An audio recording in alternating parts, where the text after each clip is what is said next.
बरतानिया की मशहूर ऑक्सफोर्ड यूनिवर्सिटी ने जो चांसलर के होने वाले इंतखाबात के लिए जो फाइनल लिस्ट रिलीज़ कर दी और उसमें साबिक़ वज़ीर-ए-आज़म इमरान खान का नाम मौजूद नहीं है। इसका मतलब ये है कि इमरान खान जो चांसलर के होने वाले इंतखाबात में हिस्सा नहीं ले सकेंगे। इमरान खान के बिहाफ पर ये सारी कैंपेन चला रहे थे उनके adviser on international and media affairs Zulfi Bukhari. हम उनसे बात करते हैं। बुखारी साहब, ऑक्सफोर्ड यूनिवर्सिटी की लिस्ट आ गई, पूरी दुनिया में आपने हाइप बनाई हुई थी, लेकिन लिस्ट में इमरान खान का नाम नहीं है। ये कितना बड़ा अपसेट आपके लिए? देखिए, अपसेट तो मेरे लिए तो सच नहीं है। पूरे पाकिस्तान चाहता था कि खान साहब इस इलेक्शन में हिस्सा लें। सिर्फ पाकिस्तान नहीं, बनी सगीर, मलेशिया से लोग, इंडोनेशिया से, मुस्लिम मुल्कों से जो ऑक्सफोर्ड में पढ़ रहे हैं, कोई 100-200 के लगभग लोग अलामनाए ने पिटिशन साइन की। तो मैं समझता हूँ कि अगर मैं लफ्ज़ इस्तेमाल करूँ, नालायक एक फ़ैसला था ऑक्सफोर्ड यूनिवर्सिटी का। रीज़न बीइंग कि इस पर कोई लीगल ग्राउंड्स बनते नहीं हैं। हमने इसको फ़ाइल करने से पहले, उनकी एप्लीकेशन सबमिट करने से पहले कई केसेस से ओपिनियन लिए, कई लॉयर से ओपिनियन लिए। अभी भी कई मीडिया के आउटलेट्स आप सुबह देखेंगे, उसमें काफ़ी सिंपैथी खान साहब की तरफ जाएगी, क्योंकि सबको पता है कि एक बहुत ही नैरो माइंडेड या प्रेशर्ड एक वर्डिक्ट है या डिसीजन है कि खान साहब को ना इंक्लूड करना। कोई लीगल ग्राउंड्स उसके ऊपर बनते नहीं हैं। ये कहना कि खान साहब कन्विक्टेड हैं एक केस के अंदर, वही केस के ऊपर यूएन ने एक अपनी डिसीजन दी हुई है, यूएन वर्किंग ग्रुप में। उसी बाकी सारे केसेस में भी कन्विक्टेड थे और आगे जाके वो अविक्ट हो चुके थे उसमें से।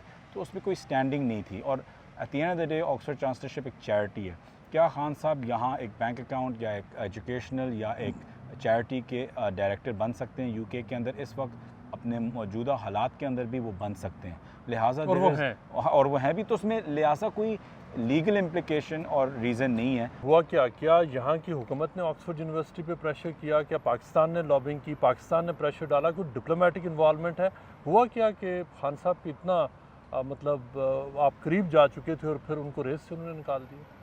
देखें, सबसे पहले आपके मुबारक कदम आए थे कल। ये सबसे बड़ी एक अवेयरनेस कैंपेन थी, या सबसे बड़ी कैंपेन ऑक्सफोर्ड की थी, जहाँ पूरे यूके ने, दुनिया ने देख रहे थे, और वो इमरान खान की वजह से थी। लेकिन इमरान खान के साथ कई प्रेशर्स भी आते हैं। लेकिन I think it's a pressured opinion. Lord Dan Hannan ने तो क्लियरली ट्वीट किया है कि Oxford University has been politically pressured.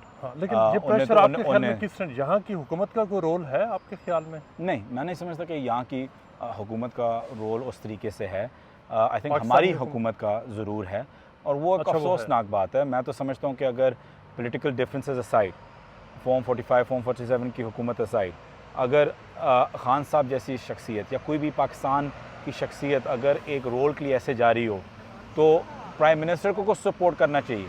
मतलब है कि अगर शहबाज शरीफ साहब के अंदर भी कोई वो एक पेट्रियटिज्म होता, तो वो कहते हैं पॉलिटिक्स असाइड और political differences aside, Pakistani hero is going to run for the Oxford chancellor, we support it. Actually तो होना यही चाहिए था। पाकिस्तान की तरफ से आप समझते हैं कि प्रेशर हुआ है, तो क्या पाकिस्तान की जो पॉलिटिकल हुकूमत है जो फ्रंट कर रही है पूरे सेटअप को, वो है, या उसके पीछे कोई और लोग हैं, कोई और ताकतें हैं जिन्होंने इस तरह के कुछ फैक्ट प्रेशर था? अब वो प्रेशर, अगर आप समझते हैं कि शहबाज शरीफ के पास इतनी पावर है कि वो प्रेशर डाल सकते हैं, या उनके ऊपर जो ताकतें हैं जो पाकिस्तान चला रही हैं उनको प्रेशर डाल सकते हैं, वो एक आम, लेकिन कहीं से कुछ हुआ है 100% जी, क्योंकि इसमें कोई लीगल इम्प्लिकेशन है नहीं। अब कुछ हुआ है और ऑक्सफोर्ड यूनिवर्सिटी ने फैसला किया कि हम इस खिचड़ी में पढ़ना नहीं चाहते, तो वो एक और चीज़ है। या हुआ है कि ये नहीं करना और उस प्रेशर को लेके उन्होंने वो डिसीजन दिए, वो एक स्पेकुलेशन की बात है, लेकिन 100% कुछ हुआ। अच्छा, आपने देखा है कि यहाँ PMLN के कुछ लोग वो भी जाकर वहाँ लीफलेटिंग कर रहे थे, कैंपेनिंग कर रहे थे, कुछ पिटीशंस जा रही थी, 4-5 पिटीशंस भी गई जो ऑक्सफोर्ड। क्या उनका भी कुछ इम्पैक्ट हुआ है, या सिर्फ कोई जो बड़ा प्रेशर आया है वो आप?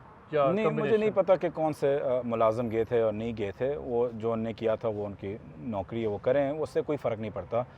जब कोई ऐसी ईमेल्स वगैरह आई थी, तो मेरे पास ऑक्सफोर्ड यूनिवर्सिटी की ईमेल है कि हमने सारे ईमेल्स ब्लॉक कर दिए हैं, और सिर्फ मेरे वकील के और मेरे भी ईमेल्स उनको पहुंच सकती हैं, और जो अलमनाइज़ हैं और वगैरह। और मैं आपको ये भी वाज़ेह तौर पे कह दूं कि कई केसेस ने, कल भी रात को मेरी बात हो रही थी, तो कई केसेस ने बोला था कि उन्हें डायरेक्टली जो अलमनाइज़ हैं, एक्स स्टूडेंट्स हैं ऑक्सफोर्ड यूनिवर्सिटी के, उन्हें डायरेक्टली ऑक्सफोर्ड को ईमेल की हुई थी कि ये हमारी लीगल ओपिनियन है कि इसमें कोई रुकावट नहीं है खान साहब को इसमें हिस्सा लेने की कईयों ने।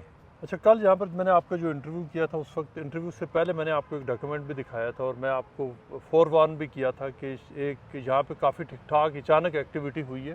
तो कुछ अंदाज़ा है आपको कि ये कौन लोग थे जो अचानक एकदम जस्ट बिफोर के डिसीजन होना था और यहाँ पर ठीक ठाक एक्टिविटी हुई और खान साहब का नाम ही आउट हो गया? ये ऐसे चीज़ें गेम तो पड़ी जो चीज़ें अचानक होती हैं तो आपको पता है वो कहाँ से होती हैं। यहाँ शायद काले वीगो कम हो, लेकिन है तो सही, तो शायद वहाँ से कमीशन हुई हुई हो, या अल्लाह जाने शायद ऑक्सफोर्ड यूनिवर्सिटी ने खुद एक इंडिपेंडेंट ओपिनियन ली हुई हो। ये भी एक हकायक हो सकते हैं, आई डोंट नो, लेकिन ये मैं एक्सेप्ट किया उस लेकिन ये मैं आपको कह सकता हूँ कि I will find out in the next 48 hours. और मैट्रिक्स चैम्बर्स के साथ हमारी बातचीत भी चल रही है, तो इंशाल्लाह अभी देखते हैं क्या होता है।